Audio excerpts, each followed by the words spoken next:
Hello students, welcome back. In last video we were discussing about the Boyle's law. Boyle's law को हम लोगों ने discuss किया था. Boyle's law के हम लोगों ने ग्राफ्स प्लॉट किए थे. Boyle's law की हमने सिग्निफिकेंस देखी थी एंड Boyle's law रिलेटेड हम लोगों ने कुछ न्यूमेरिकल्स भी किए थे. चलिए आज स्टार्ट करते हैं अपना next law, that is the Charles law. Charles law को आज हम क्या करने वाले हैं बेटा, स्टार्ट करने वाले हैं. ठीक है, देखिए चार्ल्स लॉ क्या होता है. अकॉर्डिंग टू दिस लॉ, इस लॉ के अकॉर्डिंगली हमें क्या बोला गया है. देखिए according to this law volume is directly proportional to the temperature keeping pressure constant. जो हमारा लास्ट लॉ था, मींस बॉयल्स लॉ जो था, उसमें क्या बताया गया था कि वहां पे टेम्परेचर को रखा गया था constant and volume and pressure were inversely proportional to each other. यहाँ चार्ल्स लॉ में क्या बताया गया है कि volume is directly proportional to the temperature but pressure is constant here. तो सबसे पहले देखिए मैथमेटिकली हम इस लॉ को इस तरह से रिप्रेजेंट करते हैं. It is the mathematical representation of the Charles law, but we know very well कि ये वाला जो साइन है प्रोपोर्शनैलिटी साइन हटा करके हम लोग इसकी जगह प्रोपोर्शनैलिटी कांस्टेंट लगाते हैं. So let us consider a constant के. ठीक है, के क्या है यहाँ पे, कांस्टेंट है. फिर हम लोगों ने क्या किया था, हमने जो वेरिएबल्स हैं उनको एक साइड रख लिया था, कांस्टेंट टर्म को एक साइड रहने दिया था. So we can write it as v by t equal to small k. ठीक है, स्मॉल के या कैपिटल के, जो भी आप यहाँ पे कांस्टेंट कंसीडर कर रहे हैं. ओके, अब मान लीजिए कोई इनिशियल कंडीशंस है. Initially volume is represented as v1 and temperature is represented as t1 and finally volume को मैं रिप्रेजेंट कर रहा हूं एज v2 एंड टेम्परेचर को t2. प्रेशर जो है यहाँ पे, प्रेशर तो क्या है, प्रेशर इज कांस्टेंट हियर. तो देखिए इनिशियल कंडीशंस में क्या होगा, v1 upon t1 equal to k. It is my equation first. Similarly for final condition I can write it as v2 upon t2 is equal to k. ठीक है, अब मेरे पास देखिए बेटा यहाँ पे दो इक्वेशंस आई हैं, फर्स्ट एंड सेकंड. मैं इन दोनों इक्वेशंस को कंपेयर करूं तो from first and second I can right, from first and second देखिए राइट साइड कांस्टेंट है तो मैं लेफ्ट वालों को क्या कर सकती हूँ, इक्वल कर सकती हूँ, इक्वेट कर सकती हूँ. v1 upon t1 is equal to v2 upon t2. So it is the main formula of the Charles law. जो हम लोगों ने चार्ल्स लॉ डिस्कस कर लिया है उसका फॉर्मूला ये है. आप लोग न्यूमेरिकल्स करेंगे बेटा, यहाँ पे 4 टर्म्स आपके पास, आपको बॉयल्स लॉ की ही तरह कोई 3 टर्म्स यहाँ पे गिवन होंगी एंड फोर्थ वन आपको क्या करनी होगी, फाइंड आउट करनी होगी. आप इस फॉर्मूले को ऐसे ही रखना चाहें तो ऐसे ही लिखे रहने दीजिए, अदरवाइज इसको आप चेंज करना चाहें तो कैसे चेंज कर सकते हैं. देखिए इनको क्रॉस मल्टीप्लाई कर लीजिए तो क्या बनेगा, v1 t2 is equal to v2 t1. हम इसको क्या लिख सकते हैं, v1 t2 is equal to v2 t1. ये रिलेशन बन गया. या यही रिलेशन हमने किससे बनाया था, v1 upon t1 is equal to v2 upon t2. Pressure जो था यहाँ पे, प्रेशर को हम लोगों ने क्या ले रखा है इस लॉ के अंदर, कांस्टेंट है, प्रेशर इज कांस्टेंट है. ठीक है, अब इसी तरह से जैसे आप लोगों ने बॉयल्स लॉ का ग्राफ प्लॉट किया था, we can also plot the graph in case of Charles law. इस लॉ में भी हम लोग क्या कर सकते हैं, ग्राफ प्लॉट कर सकते हैं. देखिए ग्राफ बनेगा किसके बीच में, वॉल्यूम एंड टेम्परेचर के बीच में. तो इस लॉ का ग्राफ देखिए, here is volume and here is temperature. Relation क्या है दोनों में, देखिए both are directly proportional to each other. तो मैंने आपको बता रखा है कि अगर हमारे पास यहाँ पे कुछ डायरेक्टली प्रोपोर्शनल होता है तो ग्राफ कैसे बनता है, वहां पे the straight line passing through the origin. तो इस तरह से यहाँ पे क्या बन जाएगा, ग्राफ बन जाएगा वॉल्यूम एंड टेम्परेचर के बीच में in the case of Charles law. I hope आप लोगों को समझ में आया होगा अच्छे से. चार्ल्स लॉ क्या कह रहा है कि अगर हम लोग प्रेशर को कांस्टेंट रख देते हैं then volume is directly proportional to the temperature. Mathematically we can represent it as like this. और फिर इसी को हम लोगों ने बिल्कुल लास्ट लॉ की तरह ही इसका डेरिवेशन किया एंड एट लास्ट हमें यहाँ पे क्या फॉर्मूला मिल गया, v1 upon t1 equal to v2 upon t2. और इसी को अगर हम थोड़ा सा और मॉडिफाई करके और थोड़ा सा चेंज करके लिखें तो it will become as v1 t2 is equal to v2 t1. Graph मैंने यहाँ पे आपको प्लॉट करके दिखाया between volume and temperature. As we know both these terms, both these quantities are directly proportional to each other, so graph will be the straight line passing through the origin. Graph कैसे बनेगा, straight line बनेगी origin से पास करती हुई. ठीक है, pressure यहाँ पे क्या है, प्रेशर इज कांस्टेंट हियर. ठीक है, सिंपल सा कंसेप्ट था. देखिए कुछ भी हार्ड नहीं है इसके अंदर, बहुत इजी सा कंसेप्ट है जो आपको इजीली समझ में आ जाता है. अब इसी के अंदर मैं आपको एक और मेन पॉइंट बताने वाली हूं। देखिए ध्यान कीजिए, आपका बॉयल्स लॉ जो लास्ट लेक्चर में हम लोग डिस्कस कर रहे थे, बॉयल्स लॉ क्या कहता है, volume and pressure were inversely proportional to each other. Boyle's law के अकॉर्डिंगली वॉल्यूम एंड प्रेशर क्या थे, इनवर्सली प्रोपोर्शनल थे, और वहां कंडीशन क्या थी कि टेम्परेचर उधर क्या था, कांस्टेंट था। यहाँ पे क्या है, वॉल्यूम और टेम्परेचर दोनों डायरेक्टली प्रोपोर्शनल है, लेकिन यहाँ पे प्रेशर क्या है बेटा, कांस्टेंट है। ठीक है, तो यहाँ पे देखिए एक तरह से ये आपका कर्व बना है, ठीक है, जो भी ग्राफ बना है, ऐसा ग्राफ जिसके अंदर टेम्परेचर होता है constant, the graph in which temperature is constant, उसको हम लोग क्या बोलते हैं, उस ग्राफ को हम लोग बोलते हैं आइसोथर्म। नाम याद रखिएगा अच्छे से, जहां पे टेम्परेचर कांस्टेंट हम लोगों ने रख रखा है, उस ग्राफ को या उस कर्व को क्या बोला जाता है, आइसोथर्म बोला जाता है। आइसो का मतलब सेम यानी कि constant, and therm is related to thermal यानी हीट, मतलब कि टेम्परेचर की बात की गई है। तो अगर आपसे बोला जाए कि आइसोथर्म, इसका मतलब हम किसी ऐसे ग्राफ, ऐसे कर्व की बात कर रहे हैं जहां पे टेम्परेचर क्या है, कांस्टेंट है। नाउ नेक्स्ट वन, ये वाला जो हम लोगों ने किया है, इसमें वॉल्यूम और टेम्परेचर के बीच में हम लोगों ने ग्राफ प्लॉट किया, लेकिन प्रेशर यहाँ पे क्या है, कांस्टेंट है। तो वो सभी ग्राफ या कर्व जहां पे आपका प्रेशर क्या होता है, कांस्टेंट होगा, उसको हम लोग क्या बोलते हैं, isobar. Now what about this isobar, iso means same या फिर कांस्टेंट, एंड बार, बार क्या है, bar is the unit of the pressure. Pressure की काफी सारी यूनिट्स आप लोगों ने डिस्कस की है, न्यूटन पर मीटर स्क्वायर भी होती है, एटीएम एटमॉस्फेरिक यूनिट भी है, बार भी है, एमएम ऑफ एचजी भी है। तो देखिए bar is the unit of pressure, तो इसको हम लोग क्या बोलते हैं, आइसोबार। इट मींस ये जो मैंने यहाँ रिप्रेजेंट कर रखा है, ये क्या है, ये एक आइसोबार है, एक आइसोबार को क्या करता है, रिप्रेजेंट करता है। तो देखिए कितना सिंपल सा चार्ट लो है ना, volume is directly proportional to the temperature by keeping pressure constant, और अगर हम लोग प्रेशर को रख रहे हैं कांस्टेंट, तो ये जो हमें कर्व मिला है, ग्राफ मिला है, इस ग्राफ का नाम क्या होगा, आइसोबार। आया समझ में? क्या किसी को भी इसमें कुछ भी दिक्कत है? नहीं होगी आई थिंक, बहुत इजी सा कंसेप्ट है। ठीक है, चलिए इसी के अंदर एक और बात हमें यहाँ पे सीखनी है, एक और बात बहुत अच्छे से समझनी है, that is absolute zero temperature. Now what is this absolute zero temperature? अब इसके नाम से हमें कुछ कुछ ऐसे पता चल रहा है कि जीरो टेम्परेचर का मतलब क्या होता है, एब्सोल्यूट जीरो टेम्परेचर, लेकिन ऐसा नहीं है। एब्सोल्यूट जीरो टेम्परेचर का मतलब क्या होता है, देखिए द टेम्परेचर एट विच, वो टेम्परेचर जिसपे क्या हो जाए, the temperature at which volume of the substance, और यहाँ पे हम लोग गैस की बात कर रहे हैं तो हम क्या ले लेते हैं, volume of the gaseous substance. The temperature at which the volume of the gaseous substance becomes zero, क्योंकि देखिए यहाँ पे हम लोग रिलेट कर रहे हैं वॉल्यूम को और टेम्परेचर को। एब्सोल्यूट जीरो टेम्परेचर का मतलब क्या होता है, वो टेम्परेचर जहां पे वॉल्यूम क्या हो जाए, जीरो हो जाए। अब देखिए एब्सोल्यूट जीरो टेम्परेचर, आपको ये तो पता चल गया कि वो टेम्परेचर जिसके ऊपर गैसियस सब्सटेंस की वॉल्यूम क्या हो जाए, जीरो हो जाए, उसको हम लोग बोलते हैं एब्सोल्यूट जीरो टेम्परेचर। ठीक है, लेकिन अब हमें फाइंड आउट करना है कि वो टेम्परेचर होगा कौन सा, कितना टेम्परेचर होगा जहां पे वॉल्यूम गैसियस सब्सटेंस की क्या हो जाएगी, जीरो हो जाएगी। तो जो प्रेडिक्टेड वैल्यू है एब्सोल्यूट जीरो टेम्परेचर की, that is -273 kelvin, means it is the temperature, ये है आपका वो टेम्परेचर जहां पे वॉल्यूम की वैल्यू क्या हो जाती है, इक्वल टू जीरो हो जाती है।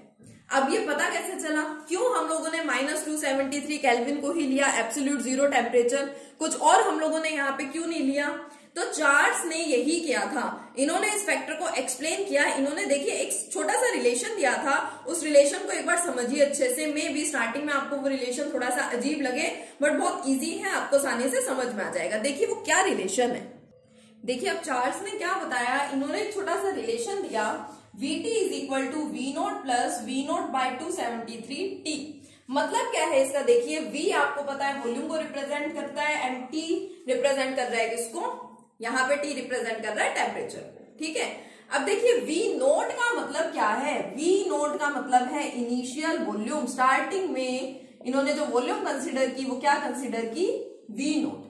Vt का मतलब क्या है, the volume at any particular temperature, किसी पर्टिकुलर टेम्परेचर के ऊपर वॉल्यूम की क्या वैल्यू है, उसको इन्होंने रिप्रेजेंट किससे किया है, Vt से रिप्रेजेंट किया।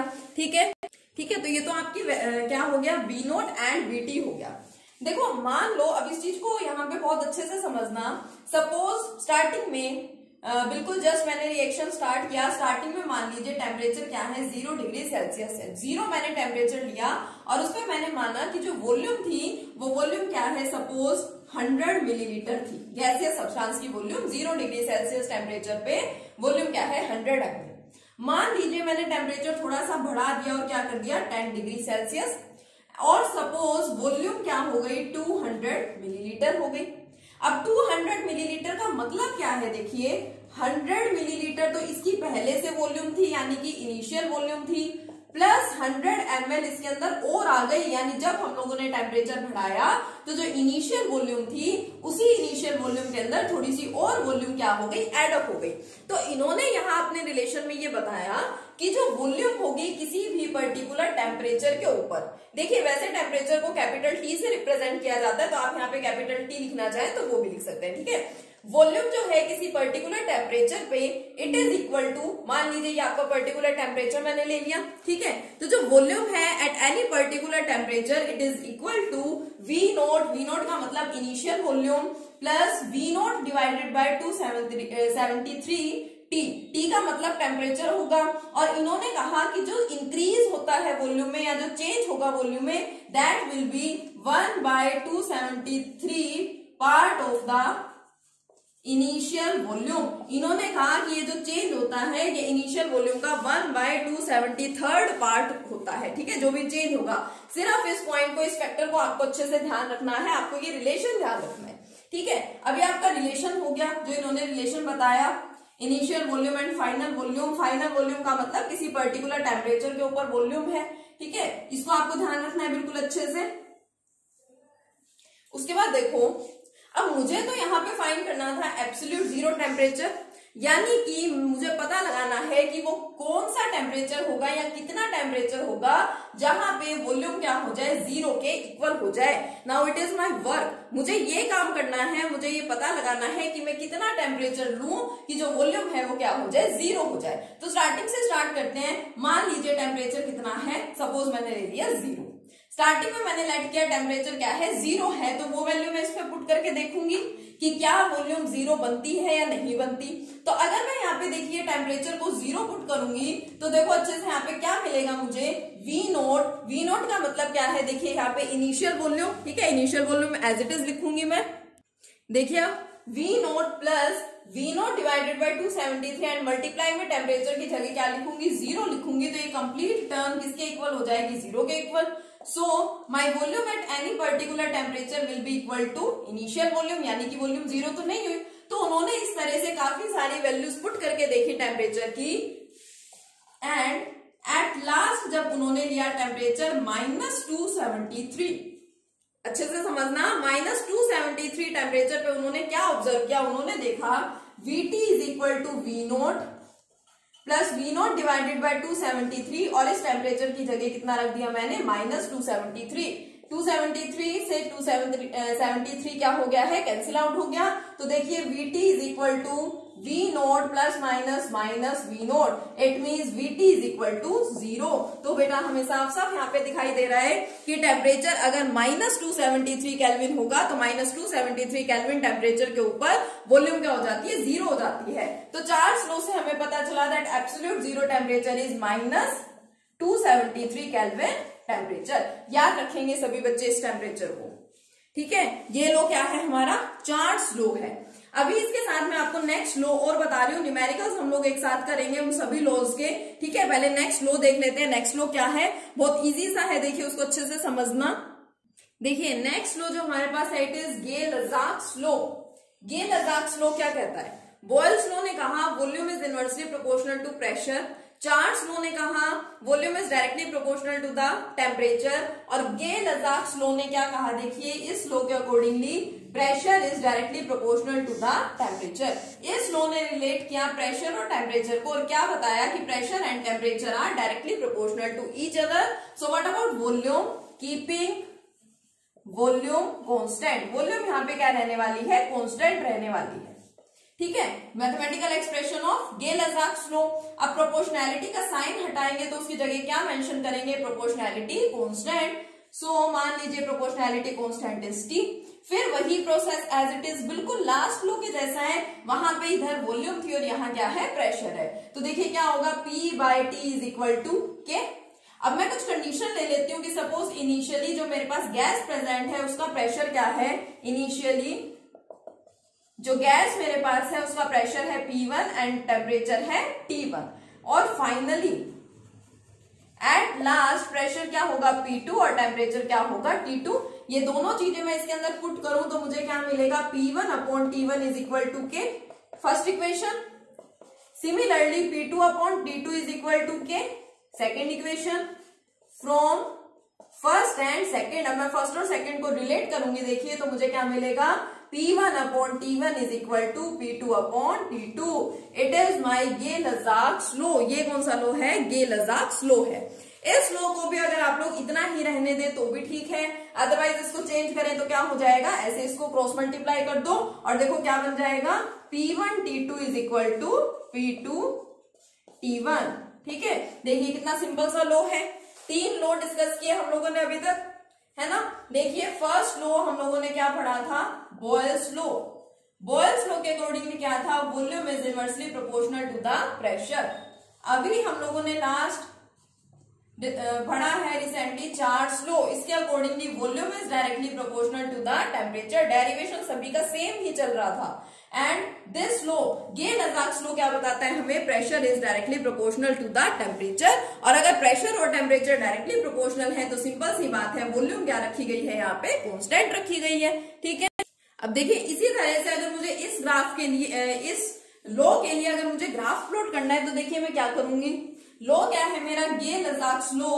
रिलेट किस किस को करना है, यहाँ पे देखिए प्रेशर और टेम्परेचर को। और क्या रिलेशन है यहाँ पे इस लॉ के अकॉर्डिंगली, प्रेशर और टेम्परेचर में both are directly proportional to each other. Pressure and temperature are directly proportional to each other keeping volume constant. Volume यहाँ पे क्या है, कांस्टेंट है। तो ग्राफ देखो इसका क्या बनेगा, यहाँ ले लिया मैंने प्रेशर, यहां ले रही हूं मैं टेम्परेचर, डायरेक्टली प्रोपोर्शनल है। इट मींस ग्राफ कैसा होगा, straight line passing through the origin. देखिए कितना सिंपल सा था। अब वॉल्यूम यहाँ पे कांस्टेंट रखी गई है, तो मैंने आपको बताया अगर टेम्परेचर कांस्टेंट है तो हम उस ग्राफ को या कर्व को क्या बोलते हैं, आइसोथर्म। प्रेशर कांस्टेंट है तो हम उसे बोलते हैं आइसोबार। अगर हम लोगों को कंडीशन मिले वॉल्यूम कांस्टेंट तो उस ग्राफ को या उस कर्व को क्या बोला जाता है, आइसोकोर। आइसो मीन्स सेम या कांस्टेंट है ना, वो chore is related to volume. Chore किससे रिलेटेड है, वॉल्यूम से रिलेटेड है। ठीक है, आया समझ में। ये आपका नेक्स्ट लॉ है। 2 लॉ हम लोग आज के लेक्चर में डिस्कस कर चुके हैं, Charles law and Gay Lussac's law. Next lecture में हम लोग कंटिन्यू करेंगे अपने बाकी बचे हुए लॉज के साथ, और साथ में करेंगे सभी लॉज के न्यूमेरिकल्स। ओके, तब तक लास्ट लेक्चर जो आपको बताया था बॉयल्स लॉ, एंड आज जो भी आपको बताया गया है इसको आप अच्छे से पढ़ लें ताकि न्यूमेरिकल्स करने में आपको कुछ भी प्रॉब्लम ना हो। Okay, thank you.